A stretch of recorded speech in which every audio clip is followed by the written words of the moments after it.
इस fractional distillation setup को समझ रहे थे। ये भी नॉर्मल डिस्टिलेशन सेटअप की तरह है, बट इसको कब यूज़ करते हैं, जब दो लिक्विड के बॉइलिंग टेम्परेचर में 25 डिग्री सेल्सियस या 25 के जिसे हम बोल सकते हैं उससे कम का डिफरेंस होता है। तो लेट अस से कि एक लिक्विड का बॉइलिंग पॉइंट 80 डिग्री सेल्सियस है और दूसरे का 90 डिग्री सेल्सियस। अब हमें इन दो लिक्विड को अलग अलग करना है।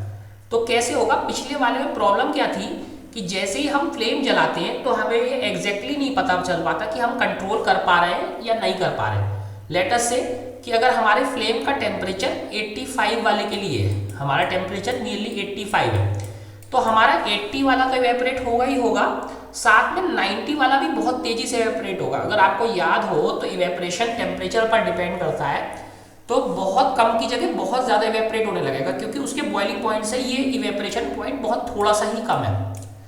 इसके बॉइलिंग पॉइंट से इवेपोरेशन पॉइंट बहुत थोड़ा सा ही कम है, तो बहुत ज़्यादा इवेपोरेट होने लगेगा। तो अगर इसमें ये फ्रैक्शनल कॉलम नहीं होता तो इससे ये डायरेक्ट वेपर जाती और कंडेंसेट होती, और कंडेंसेट में हमें दोनों के दोनों ही मिलते। हालांकि 80 वाला ज़्यादा होता, 90 वाला कम होता, बट उसमें 90 वाला भी होता, 90 वाला लिक्विड भी होता। लेट अस से कि ये 80 वाला ए लिक्विड है और ये बी लिक्विड है, तो दोनों मिल जाते उसमें, दोनों मिल जाते। तो अगेन हमारा कोई बेनिफिट नहीं हुआ। हाँ, पहले से हमने डिस्टिल करके उसमें लिक्विड बी कम कर लिया, उनको थोड़ा सा सेपरेट कर दिया, बट अभी भी मिले हुए हैं। अब देखते हैं कि इस फ्रैक्शनल वाले से क्या फ़ायदा होता है। फ्रैक्शनल डिस्टिलेशन का कॉलम लगाने से, जैसे अगर हमने फिर ए और बी लिक्विड डाले, इसमें दोनों डाले ए और बी, ए और बी दोनों लिक्विड डाले, तो इसमें जो है यहाँ पे देखो फ्रैक्शनल डिस्टिलेशन में क्या है, ग्लास बीड्स लगी हुई हैं। तो ए और बी दोनों वेपराइज हो रहे हैं, तो लेकिन ये हमें पता है कि ए का बॉइलिंग पॉइंट कितना है 80, ठीक है, बी का कितना है 90, तो डेफिनेटली बी इवेपोरेट हो रहा है लेकिन ए जितना नहीं हो रहा है, ए बहुत तेजी से इवेपोरेट हो रहा है। तो काफी सारा बहुत सारा बल्कि ए कहाँ कंडेंसेट हो जाएगा, इसकी बॉल्स पर, ये बीड्स पर ही कंडेंसेट, सॉरी बी जो है काफी सारा, ए नहीं बी, काफी सारा बी किस पे कंडेंसेट हो जाएगा, बॉल्स पर। और ए, सिंस ए का तो बॉइलिंग पॉइंट रीच हो चुका है, तो ए इस पे कंडेंसेट नहीं होके इससे बाहर निकल के कंडेंसर में आएगा, वो कंडेंसर में ही ठंडा होगा। इस बात को समझने की कोशिश करो कि दोनों इवेपोरेट हो रहे हैं, डेफिनेटली बी भी काफी इवेपोरेट हो रहा है, ए तो ढंग से इवेपोरेट हो रहा है, ए पूरी तरीके से इवेपोरेट हो रहा है। तो ए तो पूरी तरीके से इवेपोरेट हो रहा है, बी अच्छी तरीके से नहीं हो रहा बट हो रहा है। तो अगर हम ये बीड्स नहीं लगाएंगे तो सारा का सारा बी भी कंडेंसर में आ जाएगा, तो और ए और बी मिक्स फिर भी रहेंगे, हालांकि बी पहले से कम हो जाएगा लेकिन बी फिर भी रहेगा। तो इसे कम करने के लिए क्या हुआ, हमने कंडेंसर लगाया। जैसे ही कंडेंसर लगाया, कंडेंसर से क्या हुआ कि काफी सारा क्या, ऑलमोस्ट सारा ही बी लिक्विड इन बीड्स पर ही कंडेंस हो जाता है क्योंकि उसका बॉइलिंग पॉइंट अभी रीच नहीं हुआ है। तो इससे सिर्फ क्या चीज इवेपोरेट अच्छे से होगी, केवल ए, और ए इवेपोरेट होकर किस में आएगा, कंडेंसर में, और इस फ्लास्क में हमें क्या मिलेगा, ए। और बी कहां से वापस हो जाएगा, बी इस फ्रैक्शनेटिंग कॉलम से ही वापस हो जाएगा। तो ये सेटअप हमारा किस चीज का है, फ्रैक्शनल डिस्टिलेशन का। और होपफुली आपको अब अच्छे से अब तक समझ में आ गया होगा फ्रैक्शनल डिस्टिलेशन और नॉर्मल डिस्टिलेशन में क्या डिफरेंस है। एक बार फिर समझो, बी का बॉइलिंग पॉइंट अभी भी रीच नहीं हुआ, तो वो थोड़ा सा इवेपोरेट हो रहा है, बट लेकिन वो वापस इन बॉल्स पर कंडेंसेट होकर वापस आ जाएगा। लेकिन ए पूरी तरीके से इवेपोरेट हो रहा है, वो किस में जाएगा, कंडेंसर में जाएगा, और वो वापस नहीं आएगा। तो इस तरीके से ए और बी को हम अलग कर लेते हैं। अब इसके आगे देखते हैं क्या है, इसके आगे है how can we obtain different gases from air. तो अब हमारे को देखो, बाजार में हमें जैसे जाते हैं तो अब सिलेंडर तो होते ही हैं, सिलेंडर्स होते ही हैं, जैसे वेल्डिंग होती है, वेल्डिंग वालों के पास ऑक्सीजन गैस का सिलेंडर होता है, हॉस्पिटल्स में ऑक्सीजन गैस यूज करी जाती है, ऐसी डिफरेंट टाइप की गैसेस। नाइट्रोजन का सिलेंडर बहुत इजीली मिलता है। तो ये गैसेस हम कैसे एयर से लेते हैं, तो हमें इसे भी समझना जरूरी है। Air is a homogeneous mixture. तो एयर कैसा मिक्सचर है, होमोजीनियस। तो होमोजीनियस मिक्सचर याद है ना, जिसमें सब चीजें मिल जाती हैं, उन्हें अलग करना बहुत मुश्किल होता है। And can be separated into its compound by components by fractional distillation. तो इसके एयर के लिए कौन सा हम यूज करते हैं, फ्रैक्शनल डिस्टिलेशन। एयर के लिए भी हमें फ्रैक्शनल डिस्टिलेशन यूज करना पड़ता है। क्योंकि ये हेट्रोजीनियस मिक्सचर नहीं है। ये कैसा मिक्सचर है? Air homogeneous mixture. तो अगर हम एयर को किसी भी तरीके से, किसी भी फिजिकल मेथड से हम अलग नहीं कर सकते, हमें केमिकल मेथड ही यूज करना पड़ेगा।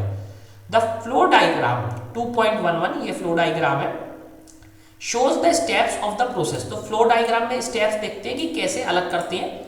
सबसे पहले तो हमने एयर ले ली, तो नॉर्मल एयर है, उसमें कोई प्रॉब्लम नहीं है। Compress and cool by increasing pressure and decreasing temperature. तो फर्स्ट चैप्टर में वापस जाओ तो हम ये देख चुके थे कि जो एयर होती है, एयर के जो डिफरेंट गैसेस होती हैं उनको हम कैसे कैसे जो है उन्हें लिक्विड बना सकते हैं। उन्हें हम कंप्रेस करते हैं एंड कूल करते हैं by increasing pressure and decreasing temperature. तो इस तरीके से हमें क्या मिलती है? लिक्विड एयर मिलती है।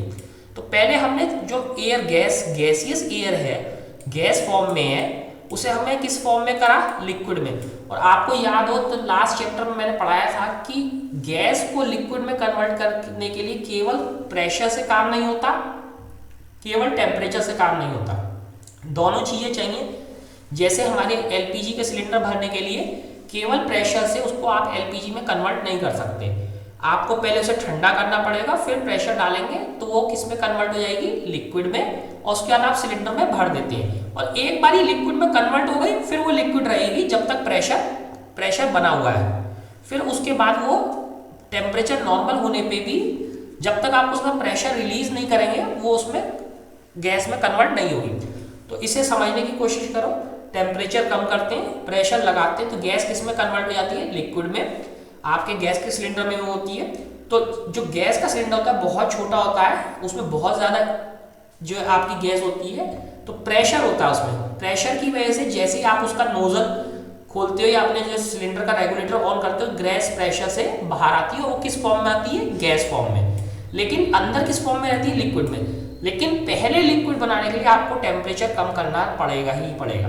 तो पहले टेम्परेचर कम करा, प्रेशर लगाया, वो लिक्विड फॉर्म में कन्वर्ट हो गई। फिर उसके बाद जैसे ही प्रेशर हटाते हैं हम, तो वो अगेन गैस फॉर्म में आने लगती है। तो अब हम गैस को अलग करने के लिए हमने क्या बनाया? लिक्विड एयर बना ली। Allowed to warm up slowly in fractional distillation column. तो अगेन अब हम फ्रैक्शनल डिस्टिलेशन, जैसे दो लिक्विड को अलग कर रहे थे 80 और 90 के, उसी तरीके से हम लिक्विड एयर जो हमारी है उनको भी स्लोली अलग अलग कर सकते हैं फ्रैक्शनल डिस्टिलेशन से। सेम वही प्रोसेस है, बस गैसेस के लिए क्या होता है कि टेम्परेचर जो बॉइलिंग पॉइंट होता है वो बहुत लो होता है। जैसे देखो ऑक्सीजन का -183 है, आर्गन का क्या है? -186 है, और नाइट्रोजन का -196 है। तो देखो इनके टेम्परेचर कितने लो हैं, तो इन्हें क्या हमें हीट करने की जरूरत है किसी एक्स्ट्रा चीज से, या रूम टेम्परेचर पे ऑटोमेटिकली हीट होने लगेंगे?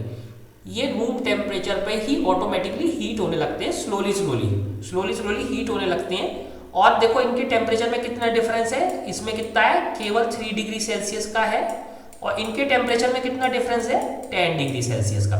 तो हमें कौन सा वाला प्रोसेस यूज करना पड़ेगा? Fractional distillation. और आप लोग जानते हो परसेंटेज एयर बाय वॉल्यूम कितना परसेंटेज होता है? ऑक्सीजन का 21% है, ये आपको पता है। नाइट्रोजन का 78% है, और आर्गन कितना होता है? 0.9%। तो ये आर्गन है, और काफी सारी गैसेस होती हैं, बट इन 3 गैसेस को हम सेपरेट कर रहे हैं अगर लिक्विड एयर से। तो कैसे सेपरेट करेंगे? फ्रैक्शनल डिस्टिलेशन से। ऑक्सीजन और आर्गन के टेम्परेचर में कितना डिफरेंस है बॉइलिंग पॉइंट में? 3 डिग्री सेल्सियस। नाइट्रोजन और ऑक्सीजन के आर्गन और नाइट्रोजन के 10 डिग्री सेल्सियस का डिफरेंस है। और आप ये देख सकते हो कि इनके बॉइलिंग पॉइंट बहुत लो है, बहुत लो।